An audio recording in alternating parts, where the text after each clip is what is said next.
Hi everybody, welcome to Storytime Saturday Nights with me, Dr. Tina Webb. I've got my pajamas on and I'm ready to go, so let's get started. Tonight's story comes to us from Vashti Harrison from the book called Little Leaders, Bold Women in Black History. And tonight, we're going to learn a story about Phyllis Wheatley. She was a poet and she lived from 1753 to 1784. Here she is. Phyllis's literary skills were apparent early on.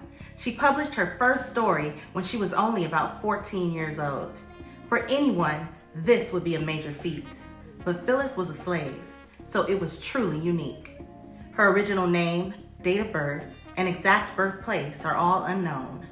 She was only 8 years old when she was taken from her home in Africa and sold to a trader, then transported across the Atlantic to Boston, Massachusetts, aboard a ship named the PHILLIS. She was then resold to a man named John Wheatley, who purchased her to be a servant to his wife.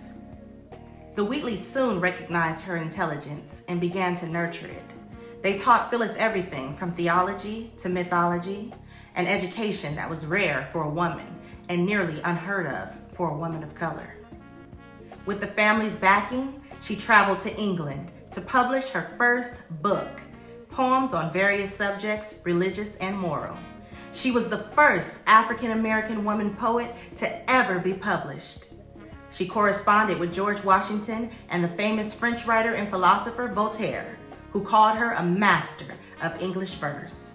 Her work was so powerful that abolitionists used it as an example of the intelligence and the promise of Black people. In 1767, she was emancipated. Unfortunately, she struggled financially and lived in poverty for the rest of her life. She received a great deal of praise during her lifetime, but validation from white society was integral to her success, and it never came.